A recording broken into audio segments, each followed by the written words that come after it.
Friends, ಈ painting complete ಮಾಡೋಕೆ ನನಗೆ ಹಲವು ದಿನ ಬೇಕಾಯಿತು. ಆದರೆ ಫೈನಲ್ ರಿಸಲ್ಟ್ ನೋಡಿದಾಗ full powerful Shiva energy feel ಆಯಿತು. ಬನ್ನಿ ಈ ಆರ್ಟ್ನ ಬಿಹೈಂಡ್ ದ ಸ್ಟೋರಿ ನೋಡೋಣ.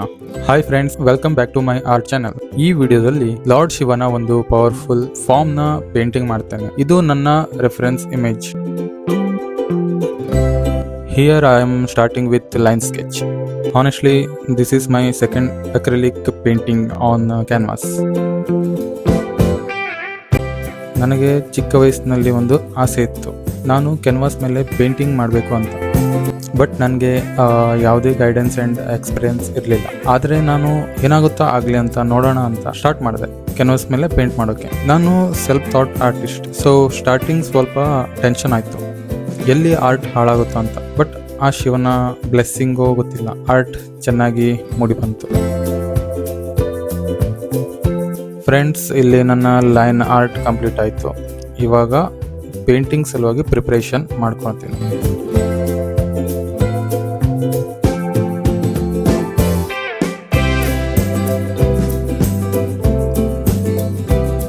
ನಾನೇನು ಒಂದು ರೆಫರೆನ್ಸ್ ಇಮೇಜ್ ಚೂಸ್ ಮಾಡಿ ಪೇಂಟಿಂಗ್ ಮಾಡೋಣ ಅಂತ ಸ್ಟಾರ್ಟ್ ಏನು ಮಾಡಿದೆ. ಆದರೆ ಪೇಂಟಿಂಗ್ ನೋಡಿದಾಗ ಅದರಲ್ಲಿರುವ ಪವರ್, ಎನರ್ಜಿ ಮತ್ತು ಡಿವೈನ್ ಫೀಲಿಂಗ್ ಎದ್ದು ಕಾಣಿಸ್ಬೇಕಿತ್ತು. That is the challenging part for me. ನಾನು ಇಲ್ಲಿ ಅಕ್ರೆಲಿಕ್ ಕಲರ್ ಯೂಸ್ ಮಾಡಿದ್ದೇನೆ, because acrylic fast drying and ಲೇಯರಿಂಗಿಗೆ ತುಂಬ ಚೆನ್ನಾಗಿ ವರ್ಕ್ ಆಗುತ್ತೆ. ಇಲ್ಲಿ ಫಸ್ಟ್ ಲೇಯರ್ಗೆ ನಾನು ಯೆಲ್ಲೋ ಕಲರನ್ನು ಯೂಸ್ ಮಾಡ್ತಿದ್ದೀನಿ. ಇಲ್ಲಿ ನಾನು ಬ್ಯಾಕ್ಗ್ರೌಂಡ್ನ ಫಸ್ಟ್ ಪೇಂಟ್ ಮಾಡಲಿಕ್ಕೆ ಟ್ರೈ ಮಾಡ್ತೀನಿ.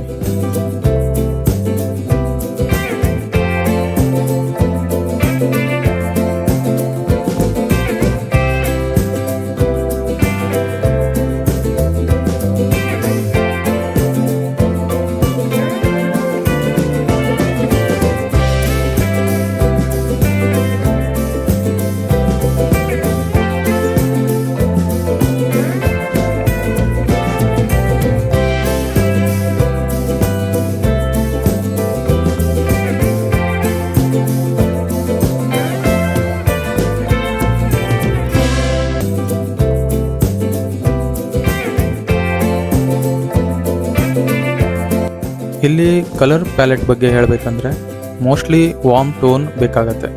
ಬ್ಯಾಕ್ಗ್ರೌಂಡ್ ಬ್ರೈಟ್ ಆಗಿದ್ದರೆ ಸಬ್ಜೆಕ್ಟ್ ಇನ್ನೂ ಹೈಲೈಟ್ ಆಗಿ ಕಾಣುತ್ತೆ.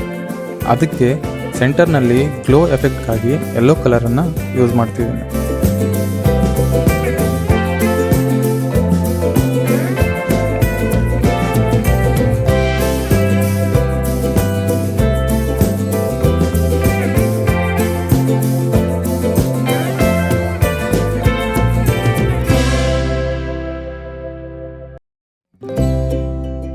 ಇದಕ್ಕೆ ಹೀಗೆ ನಾನು ಆರೆಂಜ್ ಕಲರನ್ನು ಹೀಗೆ ಅಪ್ಲೈ ಮಾಡ್ತಿದ್ದೀನಿ ಅಂತ ತಿಳ್ಕೊಂಡಿದ್ದೀರಾ? ಇದು ಆ್ಯಕ್ಚುಲಿ ರೆಫರೆನ್ಸ್ ಇಮೇಜ್ನಲ್ಲಿ ನೋಡ್ತಾ ಇರ್ಬೋದು. ಫೈರ್ ಟೆಕ್ಸ್ಚರ್ ಮೂಡಿ ಬರೋದಕ್ಕೆ ಇದು ಈ ಥರ ನಾನು ಫಸ್ಟಿಗೆ ಅಪ್ಲೈ ಮಾಡ್ಕೊಳ್ತಿದ್ದೀನಿ. ಅದರ ನಂತರ ನಾನು ಅದನ್ನು ಬ್ಲೆಂಡ್ ಮಾಡ್ತೀನಿ. ಒಂದು ಡ್ರೈ ಬ್ರಷನ್ನು ಯೂಸ್ ಮಾಡಿಕೊಂಡು ಅದನ್ನು ಬ್ಲೆಂಡ್ ಮಾಡ್ಕೊಳ್ತೀನಿ. ಬ್ಲೆಂಡ್ ಮಾಡೋದ್ರಿಂದ ಆ ಫೈರ್ ಟೆಕ್ಸ್ಚರನ್ನು ನಾವು ಚೆನ್ನಾಗಿ ಮೂಡಿ ಬರೆಸ್ಬೋದು.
Friends, this is the fourth day since I am painting. Okay friends, let's continue. First ಆರ್ಟನ್ನು ವೆಟ್ ಮಾಡ್ಕೊಬೇಕು.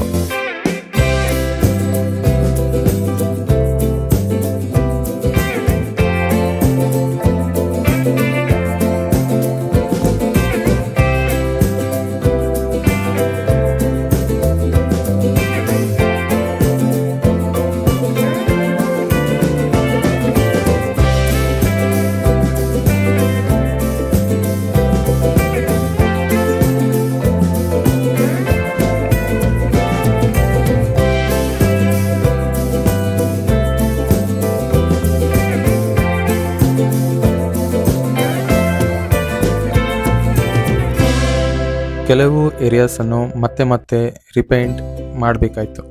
ಬಟ್ ಆರ್ಟಿಸ್ಟ್ ಲೈಫ್ನಲ್ಲಿ ಇದೆಲ್ಲ ನಾರ್ಮಲ್. ಸಮ್ ಟೈಮ್ ಮಿಸ್ಟೇಕ್ಸ್ ಕೂಡ ಫೈನಲ್ ಆರ್ಟ್ ವರ್ಕ್ನ ಇಂಪ್ರೂವ್ ಮಾಡುತ್ತೆ. ಆರ್ಟ್ ಅಂದರೆ ಪರ್ಫೆಕ್ಟ್ ಆಗಿರೋದಲ್ಲ, ಪ್ರೊಸೆಸ್ಸನ್ನು ಎಂಜಾಯ್ ಮಾಡೋದು ಇಂಪಾರ್ಟೆಂಟ್ ಆಗಿರುತ್ತೆ.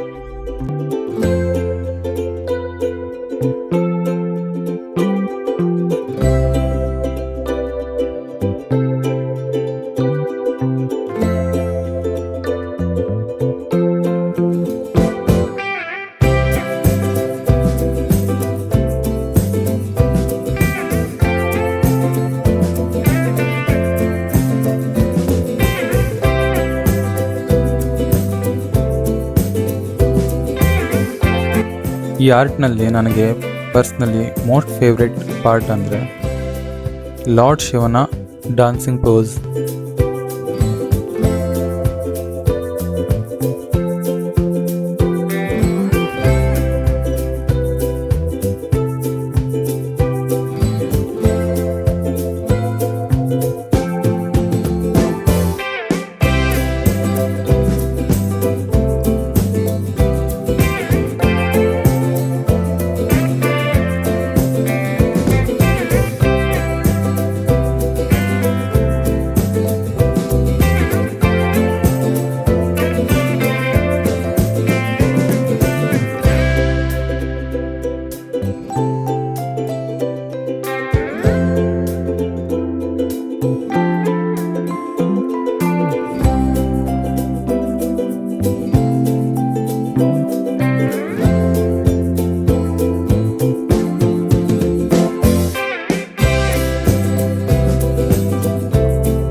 ನಾನು ಈ ಪೇಂಟಿಂಗ್ ಮಾಡ್ತಿರುವಾಗ ಇದರ ಕಾನ್ಸೆಪ್ಟ್ ಅಂದರೆ ಒನ್ ಆಫ್ ದ ಪರ್ಸ್ಪೆಕ್ಟಿವ್ ಬಗ್ಗೆ ತಿಳಿತು. ಆ ಪರ್ಸ್ಪೆಕ್ಟಿವ್ ಏನಂದರೆ ಟ್ರಾನ್ಸ್ಫಾರ್ಮೇಷನ್, ಅಂದರೆ ನಮ್ಮನ್ನು ನಾವು ಹೊಸ ದಾರಿಯತ್ತ ತೊಗೊಂಡೋಗ್ಬೋದು. ಲೈಫ್ನಲ್ಲಿ old things, negative thoughts, fears ಎಲ್ಲವನ್ನು ಡಿಸ್ಟ್ರಾಯ್ ಮಾಡಿ ಹೊಸ ಬಿಗಿನಿಂಗ್ಗೆ ಮೂವ್ ಆಗೋದು. ಅದಕ್ಕೆ ಶಿವನ ಪಾದದ ಕೆಳಗಡೆ ಇರೋ ಸ್ಕಲ್ಸ್ ತಲೆಬುರುಡೆ ಇದು ಹಾರರ್ ಎಲಿಮೆಂಟ್ ಅಲ್ಲ, actually symbolism. They represent end of ego, fear and old limitations. ಅಂದ್ರೆ ನಮ್ಮನ್ನ ನಾವು ಓವರ್ಕಮ್ ಮಾಡ್ಕೊಳ್ಳೋದು.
Friends, this is the day of final touch. ಈ ಪೇಂಟಿಂಗ್ನ ಎಲ್ಲ ಫೈನಲ್ ಟಚನ್ನು ಇವತ್ತು ಕಂಪ್ಲೀಟ್ ಮಾಡ್ತೇನೆ.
ಹಾಗಿದ್ರೆ ಫ್ರೆಂಡ್ಸ್, ಈ ಆರ್ಟ್ ವರ್ಕ್ನ ಬಗ್ಗೆ ನಿಮ್ಮ ಒಪಿನಿಯನ್ ಕಮೆಂಟ್ನಲ್ಲಿ ಹೇಳಿ. ನಿಮಗೆ ಈ ಪೇಂಟಿಂಗ್ನ ಯಾವ ಪಾರ್ಟ್ ಇಷ್ಟ ಆಯಿತು ಅಂತ ತಿಳಿಸಿ. ವಿಡಿಯೋ ಇಷ್ಟ ಆಗಿದ್ದರೆ ಲೈಕ್ ಮಾಡಿ, ಚಾನಲ್ಗೆ ಸಬ್ಸ್ಕ್ರೈಬ್ ಮಾಡಿ ಮತ್ತು ಬೆಲ್ ಐಕಾನ್ ಪ್ರೆಸ್ ಮಾಡೋದನ್ನು ಮರಿಬೇಡಿ. More paintings, art works, sketches ಕಂಟೆಂಟ್ಗೆ ಸ್ಟೇ ಟ್ಯೂನ್ಡ್.